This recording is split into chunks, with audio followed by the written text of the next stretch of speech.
Okay, welcome to Minority Influence.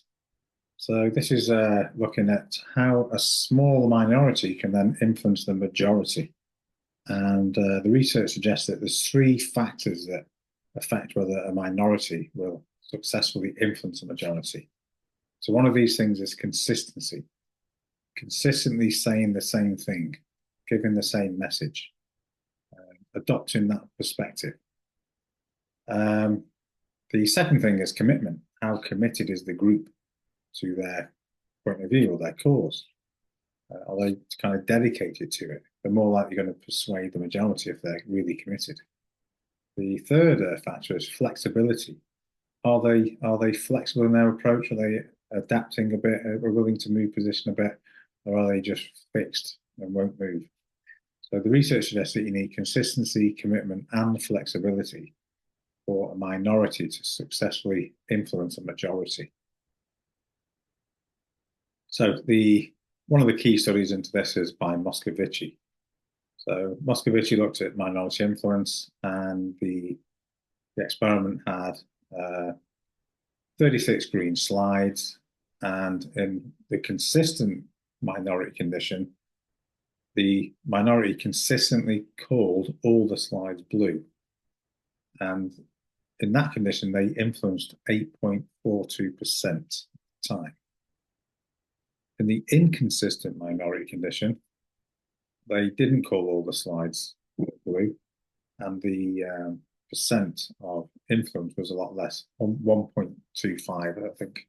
I'll just check that. Yeah, 1.25. Okay. And it just shows that you do need to be consistently giving the same message. Okay, so Moscovici's is a good study for this. So if you think about real life examples of where minorities influence the majority, so you've got things like suffragettes, civil rights movements, Rosa Parks. These are cases where a small minority has influenced the majority. And this might happen because if a minority is saying certain things consistently and they're committed and they're flexible, they get people to think about their position, and they get people to rethink about things and reflect on things. Sometimes it leads to introspection. Now, minority influence in social change, this happens because the minority helps to challenge the societal norms, and you can, over time, shift people's opinions. Even if something's been mainstream for a long time, you can start to shift the way people are thinking. Social cryptomnesia is where the source of the idea is kind of forgotten by people. They can't remember it. Although the idea itself becomes kind of part of their behavior. And they go along with this behavior and kind of forget where the origin came from. So obviously, some of the mechanisms for social change, you need to get people to process what you're arguing about.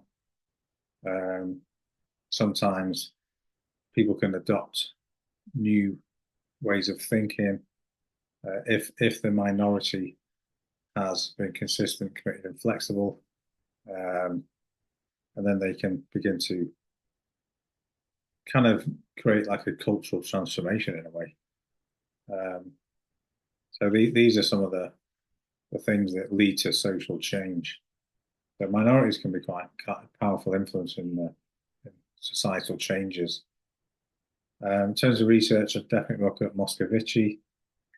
Although it was only looking at colours of slides, you could argue that maybe it's not, sort of mundane realism. But it does show the effect of a minority over a majority, especially when you've got the consistency part to it. So moving on to the next slide, we'll start shortly, and I'll see you on the next video.